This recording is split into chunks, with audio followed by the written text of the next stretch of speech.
Sem, si, sem, si, meow. Hi guys, story time with kitties, where we take about an hour and 8 minutes and we're just gonna watch kitties and listen to a story. Got a new story, got a new book. It's a classic. Journey to the Center of the Earth by Jules Verne. Okay, I got me an old copy here. Uh, Paperback. So we'll just get started here. Chapter 1. My uncle makes a great discovery.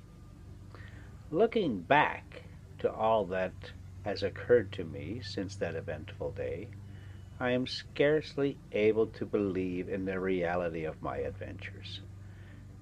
They were truly so wonderful that even now I am bewildered when I think of them. My uncle was a German, having married my mother's sister, an Englishwoman. Being very much attached to his fatherless nephew, he invited me to study under him in his home in the fatherland. This home was in a large town, and my uncle, a professor of, wow, just a little bit of an element of dyslexia and, you know, eventually Tourette's. Okay, so here we go. This home was in a large town, and my uncle, a professor of philosophy, chemistry, geology, mineralogy, and many other ologies. One day, after passing some hours in the laboratory, my uncle being absent at the time, I suddenly felt the necessity of renovating the tissues, i.e., I was hungry, and was about to rouse up our old French book when my uncle, Professor von Hardwig, suddenly opened the street door and came rushing upstairs. Now, Professor Hardwig, my worthy uncle, is by no means a bad sort of man. He is, however, chloreric, chloreric, chloreric, choleric, and original. To bear with him means to obey, and scarcely had his heavy feet resounded within our joint domicile than he shouted for me to attend upon him. Harry! Harry! Harry! Uh, Look at that Frodo, putting on a cuteness display. All right, let's get back to the story. I hastened to obey. But before I could reach his room, jumping 3 steps at a time, he was stamping his right foot upon the landing. Harry! He cried in a frantic tone. Are you coming up? Now, to tell the truth, at that moment I was far more interested in the question as to what was to constitute our dinner than any problem of science. To me, soup was more interesting than soda, an omelette more tempting than arithmetic, and an artichoke 10 times more valuable than any amount of asbestos. But my uncle was not a man to be kept waiting. So, adjourning, therefore, all minor questions, I presented myself before him. He was a very learned man. Now, most persons in this category supply themselves with information, as peddlers do with goods, for the benefit of others, and lay up stores in order to diffuse them abroad for the benefit of society in general. Not so my excellent uncle, Professor Hardwick. He studied, he consumed the midnight oil, he pored over heavy tomes, and digested huge quartos and folios in order to keep the knowledge acquired to himself. There was a reason, and it may be regarded as a good one, why my uncle refused to display his learning more than was absolutely necessary. He stammered, and when intent upon explaining the phenomena of the heavens, he apt to find himself at fault, and allude in such a vague way to sun, moon, and stars that flew that few were able to comprehend his meaning. Sounds familiar. To tell the honest truth, when the right word would not come, it was generally replaced by a very powerful adjective. In connection with the sciences, there are many almost unpronounceable names very much resembling those of Welsh villages, and my uncle being very fond of using them, his habit of stammering was not thereby improved. In fact, there were periods in his discourse when he would finally give up and swallow his discomfiture in a glass of water. As I said, my uncle, Professor Hardwigg, was a very learned man, and I now add, a most kind relative. I was bound to him by the double ties of affection and interest. I took deep interest in all his doings, and hoped some day to be almost as learned myself. It was a rare thing for me to be absent from his lectures. Like him, I preferred mineralogy to all other sciences. My anxiety was to gain real knowledge of the earth. Geology and mineralogy were to us the sole objects of life, and in connection with these studies, many a fair specimen of stone, chalk, or metal did we break with our hammers. Steel rods, lodestone, glass pipes, and bottles of various acids were oftener before us than our meals. My uncle Hardwigg was also known to classify 600 different geological specimens by their weight, hardness, fusibility, sound, taste, and smell. He corresponded with all the great, learned, and scientific men of the age. I was therefore in constant communication with, at all events, the letters of Sir Humphrey Davy, Captain Franklin, and other great men. But before I state the subject on which my uncle wished to confer with me, I must say a word about his personal appearance. Alas, my readers will see a very different portrait of him at a future time, after he has gone through the fearful adventures yet to be related. My uncle was 50 years old, tall, thin, and wiry. Large spectacles hid, to a certain extent, his vast, round, and goggle eyes. His nose was irreverent, irreverent, irreverently compared to a thin file. So must indeed did it resemble that useful article that a compass was said in his presence to have made considerable and deviation. Wow. King Tuffy.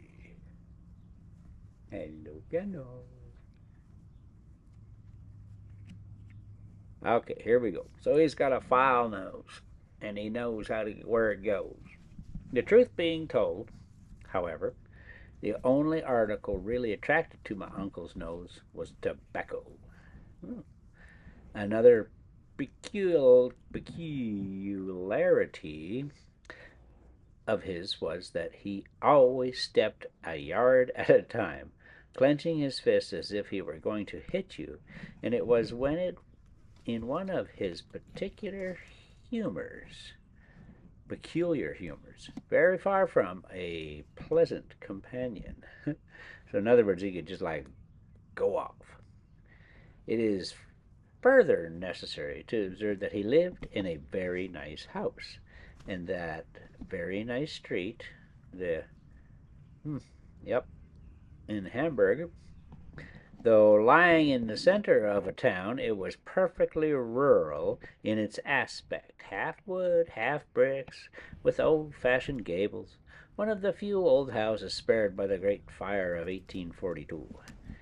When I say a nice house, I mean a handsome house, old, tottering, and not that exactly comfortable to English notions. A house of little off than perpendicular and inclined to fall into the neighboring canal. Exactly the house for a wandering artist to depict. All the more that you could scarcely see it for ivy and a magnificent old tree which grew over the door. My uncle was rich. His house was his own property, and he had a considerable private income. To my notion, the best part of his possessions was his goddaughter, Gretchen, and the old cook, the young lady, and the professor and I were the sole inhabitants. I loved mineralogy. I loved geology. To me, there was nothing like pebbles, and if my uncle had been in a little less of a fury, we should have been the happiest of families. To prove the excellent Hardwig's impatience, I solemnly declare that when the flowers in the drawing room pots began to grow, he rose every morning at 4 o'clock to make them grow quicker by pulling the leaves. Okay. Having described my uncle, I will now give an account of our interview. Let's take a look at these kitties here for a second. See if we can identify who's up there. Oh, well, there's Gandalf and Frodo and Doug. I'm sure Daffy's not too far away.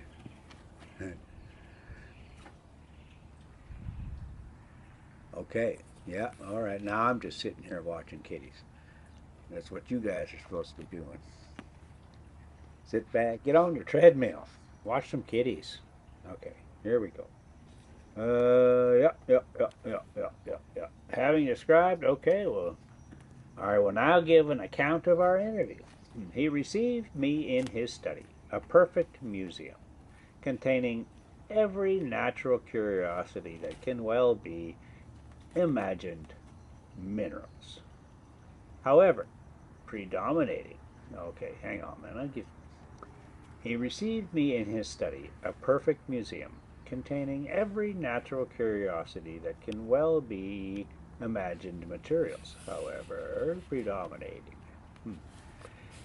Every one was familiar to me, having been catalogued by my own hand. My uncle, apparently oblivious of the fact that he had summoned me to his presence, was absorbed in a book. He was particularly fond of early editions, tall copies, and unique works. Oh, there's Taffy Man. Hey, Taffy Man. There's Sam Wise. Oh, yeah. See, if we do this every week, we'll read a little story. We'll get through this book in no time. Well, I don't read all that quick, and I kind of pause to watch kitties. Yeah. But yeah, we'll get to see. They come and they go. They get older, that kind of thing.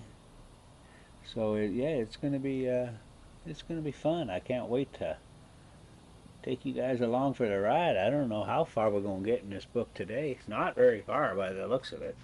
All right, here we go. We particularly found of early editions, tall copies, and unique works. Oh, I like this view here. Let me look back at this camera now. I like this view here because I get to see my climbing wall. And oh boy, they're going wild in there. And then one of them there, Samwise, is up the tree and the bark falls off, so he comes down with it and lands on everybody. Oh, great fun, great fun. Wonderful, he cried, tapping his forehead. Wonderful, wonderful. It was one of those yellow-leaved volumes now rarely found on stalls, and to me it appeared to possess but little value. My uncle, however, was in raptures. He admired its binding, the the clearness of its characters, the ease with which it opened in his hand, and repeated aloud half a dozen times, "This is very, very old." To my fancy he was making a great fuss about nothing, but it was not my province to say so. On the contrary, I professed considerable interest in the subject and asked him what it was about. It is Heimskringla of Snortarson, he said, the celebrated Icelandic author of the 12th century. It is a true and correct account of the Norwegian princess who reigned in Iceland. Let's see what we have. Heimskringla of Snortarson. My next question related to the language in which it was written. I hoped at all events it was translated into German. My uncle was indignant at the very thought and declared he wouldn't give a penny for a translation. His delight was to have found the original work in the Icelandic tongue, which he declared to be one of the most magnificent and yet simple idioms in the world, while at the same time its grammatical combinations were the most varied known to students. About as easy as German, was my insidious remark. My uncle shrugged his shoulders. The letters, at all events, I said, are rather difficult of comprehension. It is a runic manuscript, the language of the original population of Iceland, invented by Odin himself, cried my uncle, angry at my ignorance. I was about to venture upon some misspelled joke on the subject when a small scrap of parchment fell out of the leaves. Oh. Like a hungry man snatching at a morsel of bread, the professor seized it. It was about 5 inches by 3. It was scrawled over in the most extraordinary fashion. The lines on page 8 are an exact facsimile of what was written on the venerable piece of parchment, and have wonderful importance, as they induced my uncle to undertake the most wonderful series of adventures which ever fell to the lot of human beings. My uncle looked keenly at the document for some moments, and then declared that it was runic. The letters were similar to those in the book, but then what did they mean? This was exactly what I wanted to know. Now, as I had a strong conviction that the runic alphabet and dialect were simply an invention to mystify poor human nature, I was delighted to find that my uncle knew as much about the matter as I did, which was nothing. At all events, the tremendous motion of his fingers made me think so. And yet, he muttered to himself, if it is old Icelandic, I'm sure of it. And my uncle ought to have known, for he was a perfect polyglot dictionary in himself. He did not pretend, like a certain learned pundit, to speak the 2,000 languages and 4,000 idioms made use of in different parts of the globe. But he did know all the important ones. It is a matter of great doubt to me now to what violent measures my uncle's impetuosity might have led him had not the clock struck 2, and our old French cook called out to let us know that dinner was on the table. Bother the dinner, cried my uncle. But I was hungry. I sallied forth to the dining room, where I took up my usual quarters. Out of politeness, I waited 3 minutes, but no sign of my uncle, the professor. I was surprised. He was not usually so blind to the pleasure of a good dinner. It was the acme of German luxury parsley soup, a ham omelette with sorrel trimmings, an oyster of veal stewed with prunes, delicious fruit, and sparkling moselle. Wow. For the sake of poring over this musty old piece of parchment, my uncle forbore to share our meal. To satisfy my conscience, I ate for both. The old cook and housekeeper were nearly out of her mind. After taking so much trouble to find her master not appear at dinner was to her a sad disappointment which, as she occasionally watched the havoc I was making on the viands, became also alarmed. What if my uncle were to come to the table at all? Suddenly, just as I had consumed the last apple and drunk the last glass of wine, a terrible voice was heard at no great distance. It was my uncle roaring for me to come to him. I made very nearly one leap of it, so loud, so fierce was his tone. Wow, chapter 1 down. Okay, guys, let's do this next one. What is it? The Mysterious Parchment, chapter 2. First, let's take a peek at this video and see what these kitties are doing. The taffy man. Yeah, I think if we do this every week, it'll be a little sad at times because some of them will stop showing up. It's just because they go out there and they make it on their own. It's just a spot for them to have a safe place to just have a moment. Is all it's all about. So the important part is that they live, I guess. I sure do miss them when they leave, though, I guess is what we're going. But it's a lot of fun to see them when they're here. Anyway, chapter 2. Let's go with that. The Mysterious Parchment. I declare, there's a whole bunch of runic letters here. I don't think I'm going to be able to read those. So we'll probably just have to forego those. Trying to find my spot here, of course. Well, if like I say, if you're looking for some kind of CBS docudrama thingy, well, you found it. I declare, cried my uncle, striking the table fiercely with his fist. I declare to you, it is runic, and contains some wonderful secret, which I must get at any price. I was about to reply when he stopped me. Sit down, he said fiercely, and write to my dictation. I obeyed. I will substitute, he said, a letter of our alphabet for that of the runic.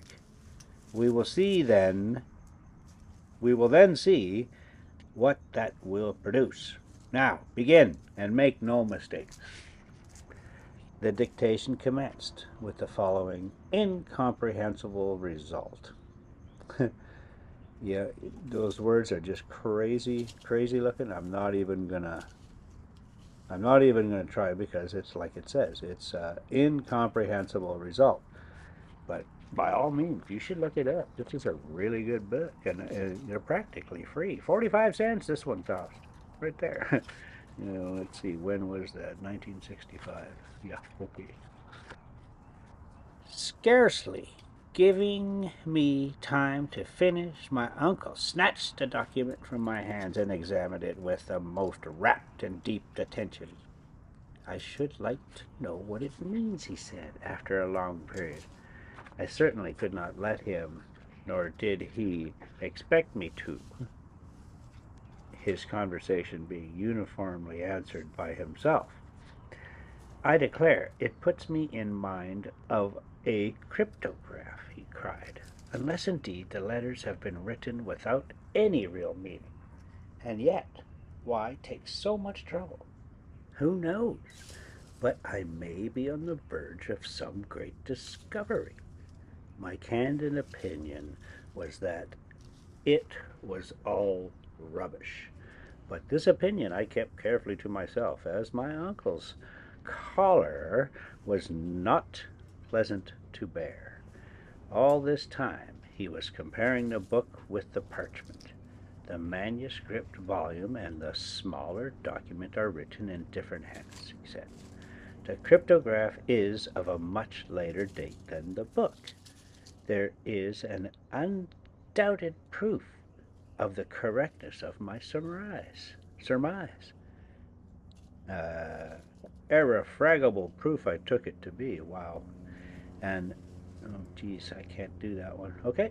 The first letter is a double M, which was only added to the Icelandic language in the 12th century. This makes the parchment 200 years posterior to the volume. The circumstances appeared very probable and very logical, but it was all surmised. Surmised to me. To me, it appears probable that this sentence was written by some owner of the book. Now, who was the owner? It's is the next important question. Perhaps by great good luck it may be written somewhere in the volume. With these words, Professor Hardwick took off his spectacles and, taking a powerful magnifying glass, examined the book carefully. On the fly leaf was what appeared to be a blot of ink, but on examination proved to be a block of ink. Nah, just playing. But on examination proved to be a line of writing almost effaced by time. What? This was what he sought, and after some considerable time he made out these letters. It's got some Icelandic runes. I don't know that you can pronounce them. Oh, check this out. Arni Saknusum. He cried in a joyous and triumphant tone. That is not only an Icelandic name, but a learned professor of the 16th century, a celebrated alchemist. I bowed a token of respect. These alchemists, he continued, Vicina, Bacon Lully, Paracelsus, Celsius, were the true, the only learned men of the day. They made surprising discoveries. May not this Saknussemm, nephew of mine, have hidden on this bit of parchment some outstanding invention? I believed a cryptograph to have a profound meaning which I must make out. My uncle walked about the room in a state of excitement that almost impossible to describe. He hasn't even eaten yet. It may be so, sir, I timidly observed. But why conceal it from posterity, if it be a useful, a worthy discovery? Why, how should I know? Did not Galileo make a secret of his discoveries in connection with Saturn? But we shall see. Until I discover the meaning of this sentence, I will neither eat nor sleep. Man, he ain't gonna. All right. When, Professor Hardwick gets the hard on, he goes hard. Yeah, are we gonna write a song there? Professor Hardwick goes hard. No, that sounds like it's a different kind of story. Anyway, okay. Okay, here we go. Da da da da da.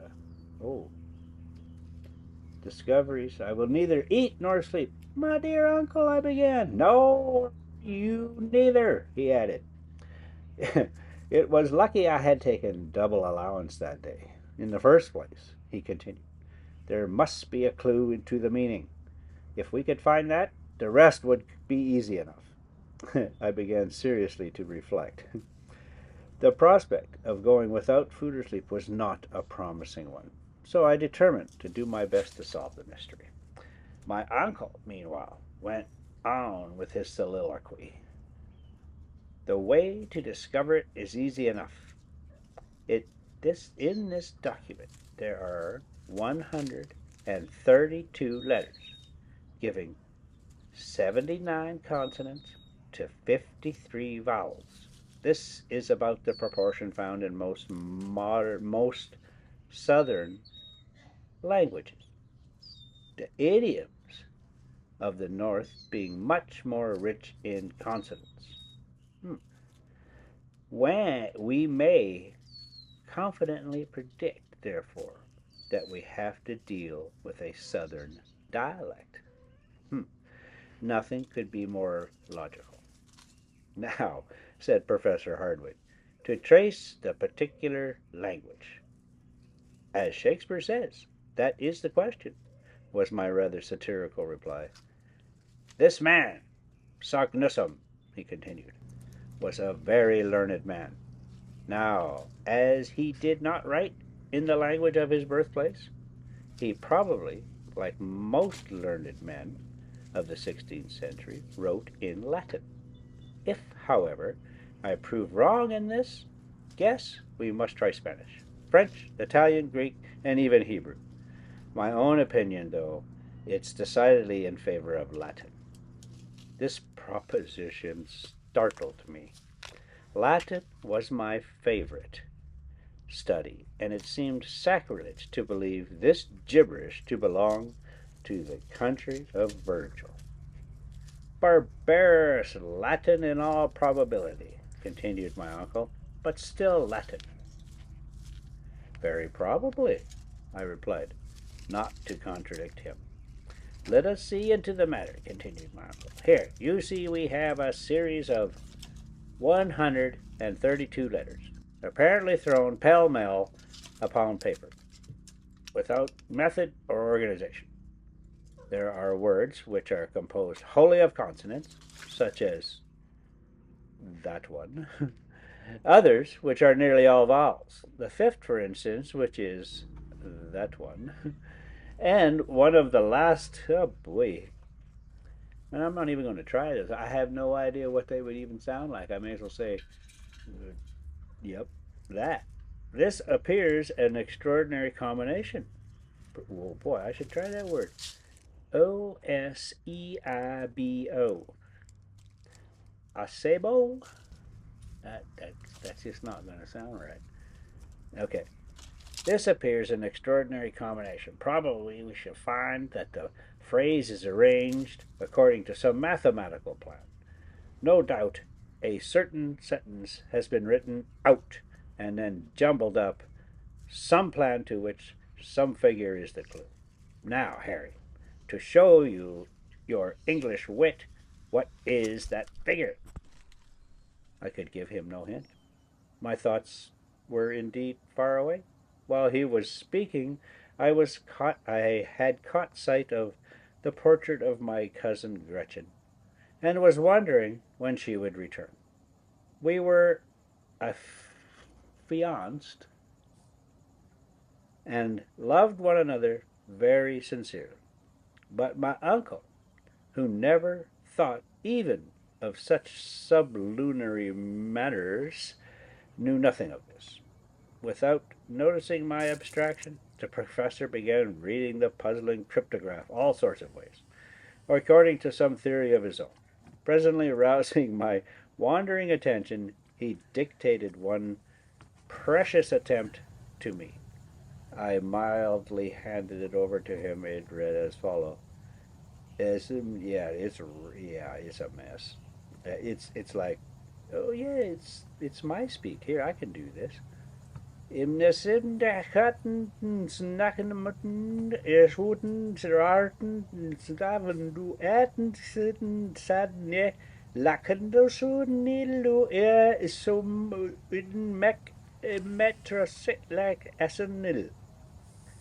I could scarcely keep from laughing, while my uncle, on the contrary, got in a towering passion, struck the table with his fist, darted out of the room, out of the house, and then, taking to his heels, was presently lost to sight.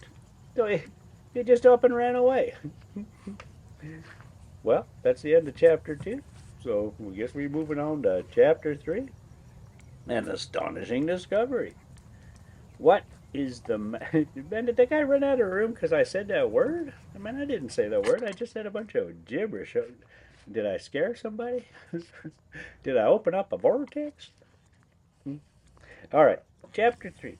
An astounding discovery. Well, what the heck was chapter 2 called? A mysterious parchment. Chapter 1 was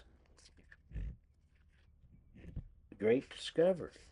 Great Discovery.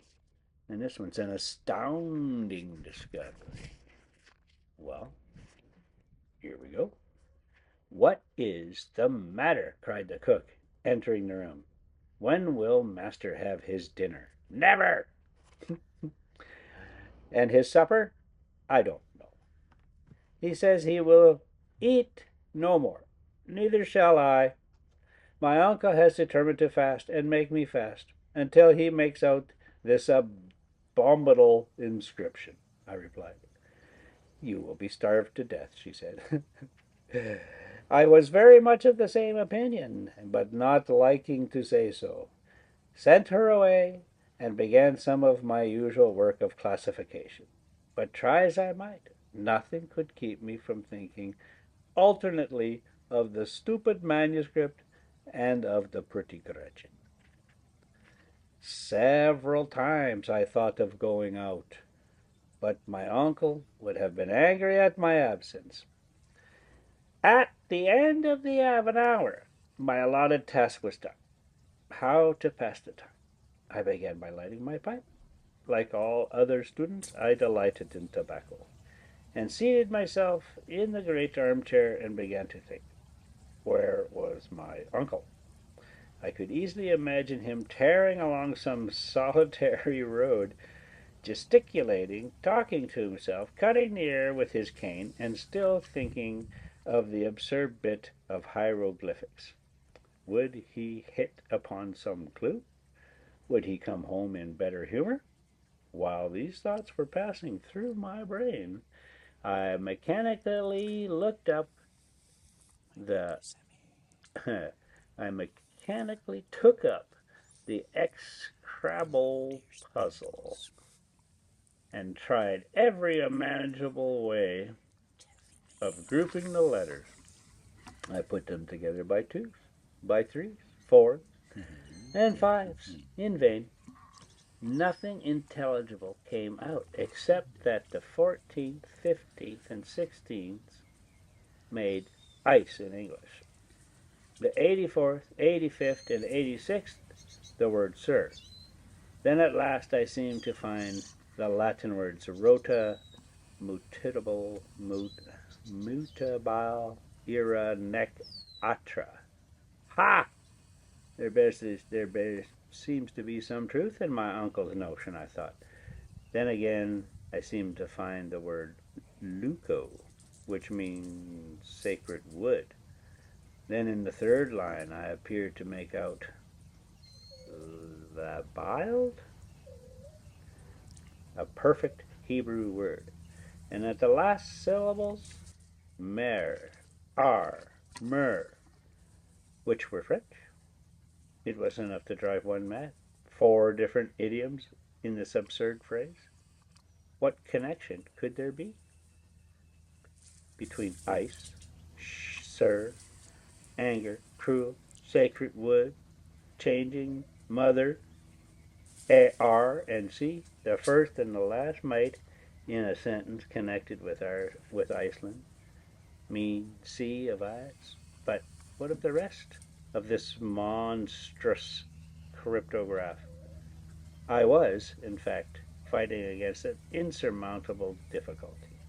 My brain was almost on fire. My eyes were strained with staring at the parchment. The whole absurd collection of letters appeared to dance before my vision in a number of black little groups. My mind was possessed with temporary hallucination. I was stifling. I wanted air. Mechanically, I fanned myself with the document, of which now I saw the back and the front. Imagine my surprise when glancing back at the wearisome puzzle, the ink having gone through.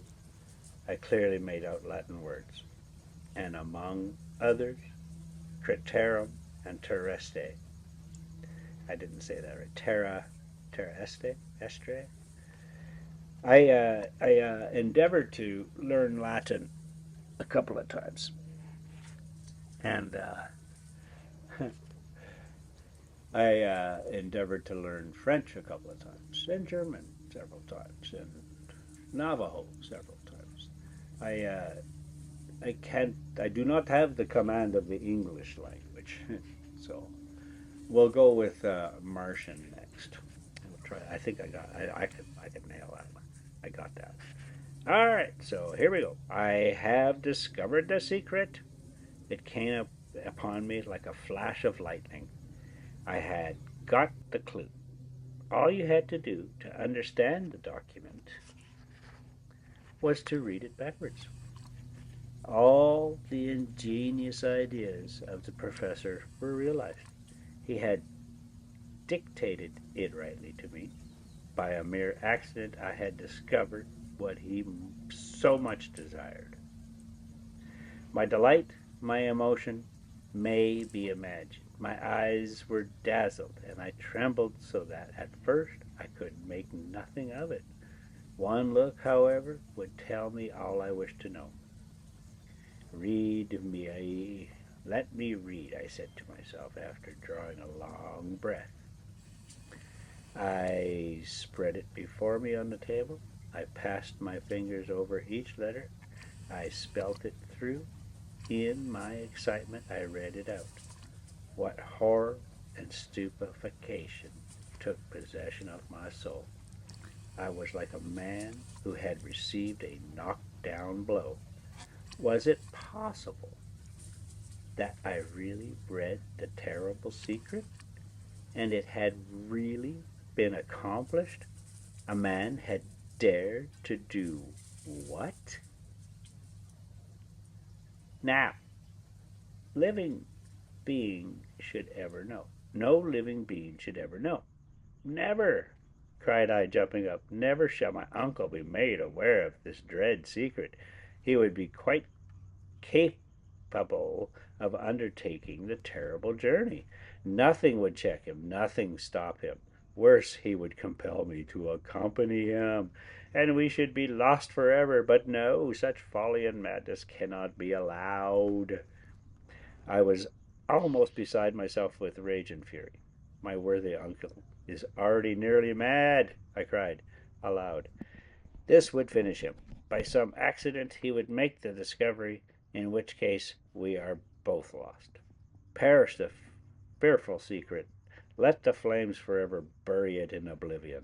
I snatched up the book and the parchment and was about to cast them into the fire when the door opened and my uncle entered. I had scarcely time to put down the wretched documents before my uncle was by my side. He was profoundly absorbed. His thoughts were evidently bent on the terrible parchment. Some new combination had probably struck him while taking his walk. He seated himself in his armchair, and with a pen began to make an algebraical calculation. I watched him with anxious eyes. My flesh crawled as it became probable that he would discover the secret. His combinations, I knew now, were useless. I, having discovered the only clue. For 3 mortal hours he continued without speaking a word, without raising his head, scratching, rewriting, calculating, over and over again. I knew that in time he must hit upon the right phrase. The letters of every alphabet have only a certain number of combinations, but then years might elapse before he would arrive at the correct solution. Still time went on. Night came, the sounds in the street ceased, and still my uncle went on, not even answering our worthy cook when she called us to supper. I did not dare to leave him, so waved her away, and at last fell asleep on the sofa. When I awoke, my uncle was still at work. His red eyes, his pallid countenance, his matted hair, his feverish hands, his hectically flushed cheeks showed how terrible had been his struggle with the impossible, and what fearful fatigue he had undergone during that long sleepless night. It made me quite ill to look at him. Though he was rather severe with me, I loved him, and my heart ached at his suffering.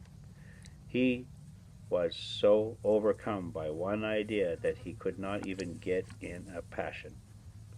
All his energies were focused on one point, and I knew that by speaking one little word all this suffering would cease. I could not speak it. My heart was, nevertheless, inclining toward him. Why, then, did I remain silent in the interest of my uncle himself? Nothing shall make me speak, I muttered. He will want to follow in the footsteps of the other. I know him well. His imagination is a perfect volcano, and to make discoveries in the interest of geology he would sacrifice his life. I will therefore be silent and strictly keep the secret I have discovered.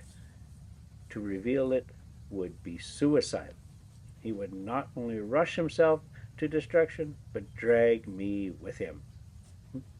I crossed my arms, looked another way, and smoked, resolved never to speak. When our cook wanted to go out to the market or on any other errand, she found the front door locked and the key taken away. Was this done purposely or not? Surely Professor Hardwick did not intend the old woman and myself to become martyrs to this obstinate will. Where were we to be starved to death? A frightful recollection came to my mind. Once we had fed on bits and scraps for a week while he sorted some curiosities. It gave me the cramp even to think of it.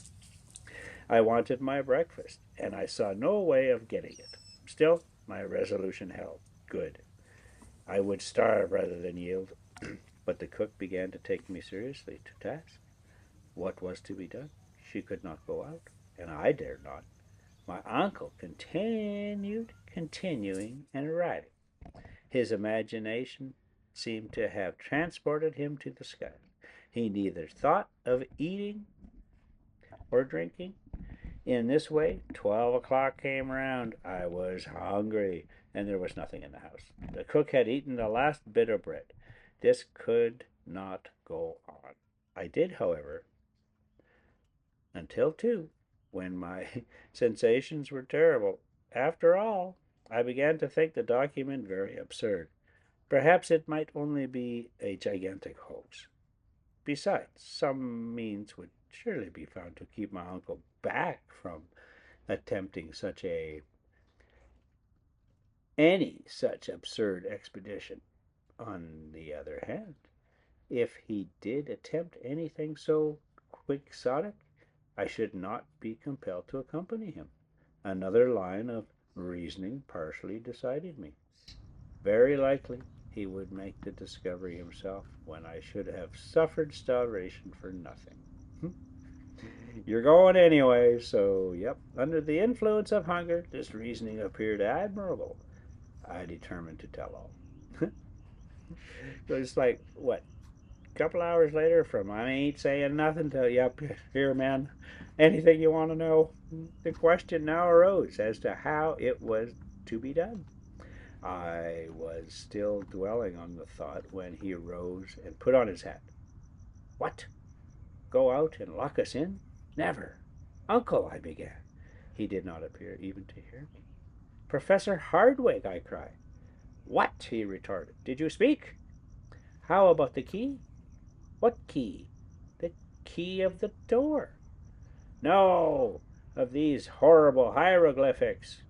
He looked at me from under his spectacles, and, starting at the old expression in my faces, rushing forward, he clutched me by the arms and keenly examined my countenance. His very look was an interrogation. I simply nodded. With an incredulous shrug of the shoulders, he turned upon his heel. Undoubtedly, he thought I had gone mad. I have made a very important discovery. His eyes flashed with excitement. His hand was lifted in a menacing attitude. For a moment, neither of us spoke. It is hard to say which was most excited. You don't mean to say that you have any idea of the meaning of the scrawl? I do, was my desperate reply. Look at the sentence as dictated by you. Of, well, It means nothing, was the angry answer. Nothing if you read it left to right, but mark if you go right to left. Backwards, my uncle, in wild amazement. Of course, cunning Saknussemm, and, and I to be such a blockhead. He snatched up the document, gazed at it with haggard eye, and read it out as I had done, and it reads as follows: In Sneffels Euculus Centerum Candelabat. Man.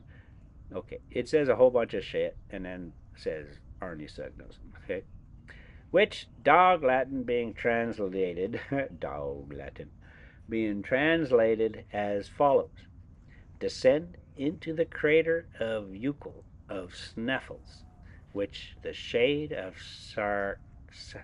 Scartaris caresses, before the calends of July, audacious traveler, and you will reach the center of the earth. I did it.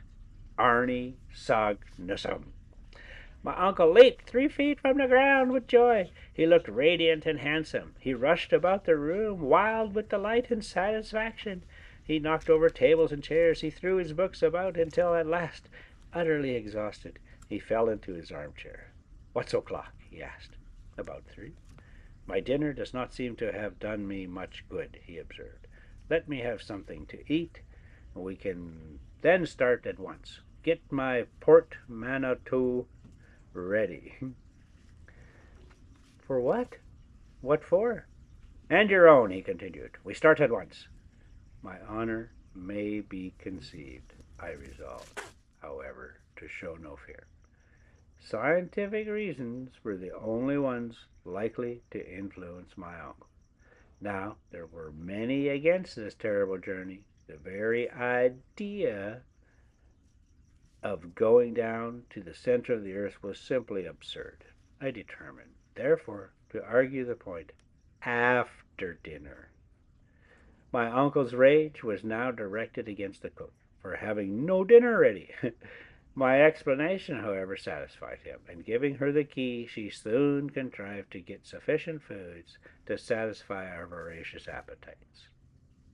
During their repast, my uncle was rather gayer than otherwise. He made some of those peculiar jokes which belong exclusively to the learned. As soon, however, as dessert was over, he called me to his study. We each took a chair on opposite sides of the table. Henry, he said. I thought his name was Harry. In a soft and winning voice. I have always believed you ingenuous, and you have rendered me a service never to be forgotten. Without you, this wondrous discovery would never have been made. It is my duty, therefore, to insist on sharing the glory, on your sharing the glory. He is in a very good humor, thought I. I'll soon let him know my opinion of glory. In the first place, he continued, you must keep the whole affair a profound secret. There is no more envious race of men than scientific discoverers. Many would start on the same journey, and at all events, we will be the first in the field. I doubt your having many competitors, was my reply. A man of real scientific acquirements would be delighted at the chance. We should find a perfect stream of pilgrims on the traces of Arne Sagnussum. If this document were once made public. But, my dear sir, it's not this paper very likely to be a hoax, I urged. The book in which we find it is significant proof of its authenticity, he replied. I thoroughly allow that the celebrated professor wrote the lines, but only, I believe, as a kind of mystification, was my answer. Scarcely were there words out of my mouth when I was sorry I had uttered them. My uncle looked at me with a dark and gloomy scowl, and I began to be alarmed for the results of our conversation. His mood soon changed, however, and a smile took the place of a frown. "We shall see," he remarked, with decisive emphasis. "But see what it is all this about, Yuko, and Snuffles, and the Scartaris. I have never heard anything about them. This very point to which I am coming, I lately received from my friend, Augustus Peterman of Leipzig, a map. Take down the third atlas from the second shelves, Series Z, Plate 4. I rose, went to the shelf, and presently returned with the volume indicated. "This," said my uncle, "is one of the best maps of Iceland. I believe it will settle all your doubts, difficulties, and objections." With a grim hope to the contrary, I stooped over the map. Woo! That's chapter 3. All right, let's take a look at chapter 4. We start on a journey. Yeah, let's start on a journey. What are these cats doing? Well, let's talk about kitties for a moment. Let's talk kitty for a moment. Who's that? Oh, of course, Taffy. He's unique, that's for sure. He's not.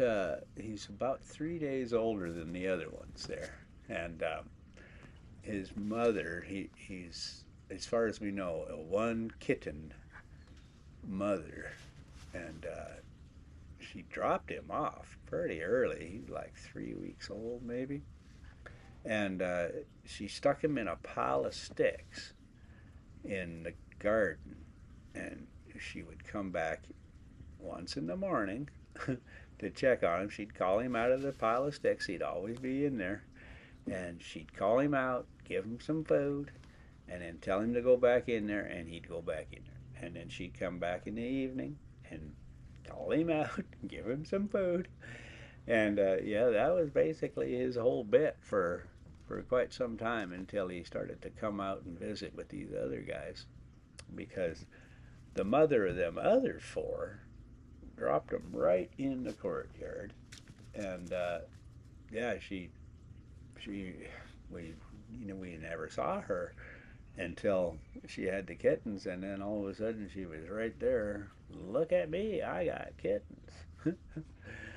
So that's the story on those guys. All right, let's just get started. Let's just set up this chapter 4 here, where we start the journey. We'll just talk a little bit about it, because boy, this is getting exciting. You see, the whole island is composed of volcanoes. Wow, the way it's spelled here, it's like volcanoes. I wonder if that's how you actually spell volcanoes. Volcano. Maybe.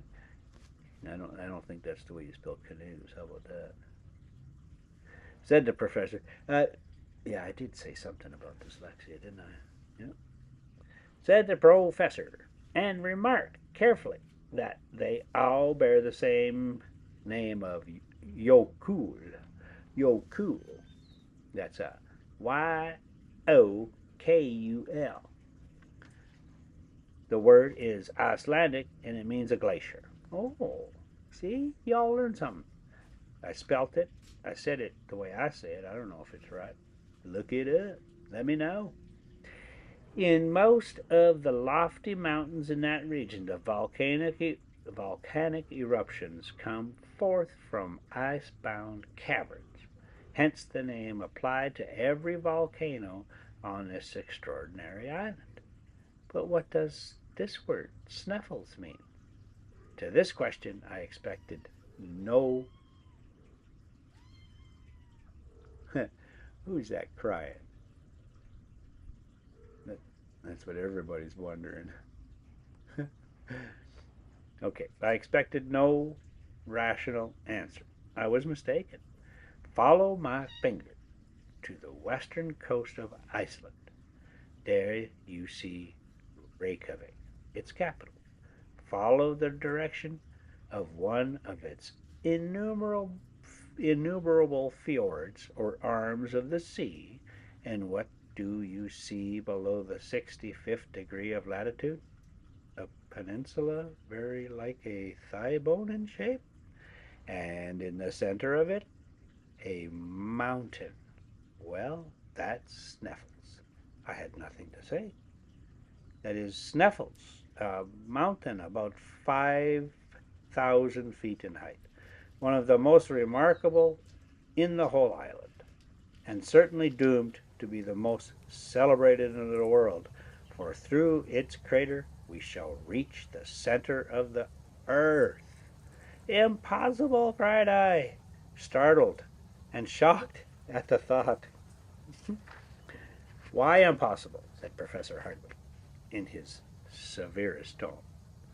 Because the center is choked with lava, by burning rocks, by infinite dangers. What else do you need? But if it be extinct, that would make a difference. Of course it would. There are about 300 volcanoes on the whole surface of the globe, but the greater number are extinct. Of these, Sneffels is one. No eruption has occurred since 1219. In fact, it has ceased to be a volcano at all. After this, what more could I say? Yes, I thought of another objection. But what is all this about Scartaris and the Kellens of July? My uncle reflected deeply. Presently he gave forth the result of his reflections in a sententious tone. You know what? I'm going to leave it right there. So, what about this other objection? What about? Oh, we're going to find out what a Scartaris is. We're going to have to start this whole chapter over again because, wow, we're man, they're just going to go. They're going to the center of the earth. Let's take a look at these kitties here. So, yeah, this is going to be fun because I end up taking so much footage. Yeah, some of it's going to be real shitty like that, all out of focus. But you're here for the great quality story. Is that not right? So we'll do it that way. Every week we'll throw the remnants together, and if nothing else, when I'm slobbering old and in the home, I can say, "Hey, put up the Semsi. I want to see some Semsi kitties." That's the new crew right there. I think that's Tony in the back. In the middle there, squirming away. That's Oatsy, and the one closest to us is Spindles. And when you see him walking around, you'll figure it out. Yeah. And yeah, Tony, because he's got tiger stripes on the side, so he's Tony the Tiger. He's great. Yeah, they sure are. They're getting big already. This is pretty much lifetime here. These guys are. The footage is a couple of days old, but they will get bigger every day. All right, I'm just going to let you watch these kitties here now, and we'll just end it here. Thank you so much for watching. I'll looking forward to putting the next one together. We're on chapter 4 with Jules Verne, Journey to the Center of the Earth. We're gonna go find Arnie Sagnusum. Ah. All right, guys. Talk to you later. Bye.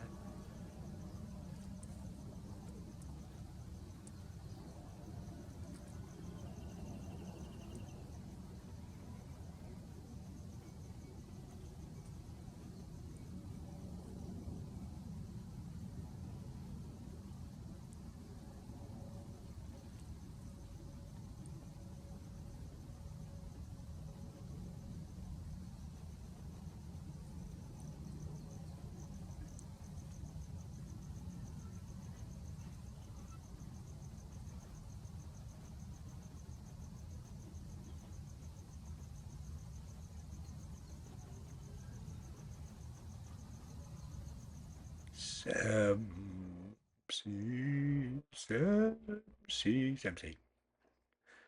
Oh, there's big old Rosie. That makes me feel good right there. You go, big Rosie.